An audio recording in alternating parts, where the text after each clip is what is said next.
नमस्ते सभी को। हार्ड रूसो के जानकारी चैनल में आपका फिर से स्वागत है। आज मैं आपको दिखाने जा रहा हूँ कि Indiana Jones the great circle में एम्बिएंट साउंड इफेक्ट्स की वॉल्यूम को कैसे समायोजित करें।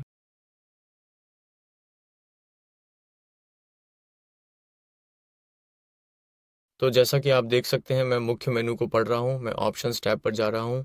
ऑडियो टैब पर जाएं और जैसा कि आप देख रहे हैं, साउंड इफेक्ट्स की वॉल्यूम वॉल्यूम बढ़ाने के लिए बस दाएं बटन पर बाएं क्लिक करें, या घटाने के लिए बाएं बटन पर बाएं क्लिक करें।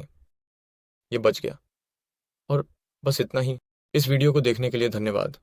आपको पसंद आया, लाइक करें और सब्सक्राइब करें।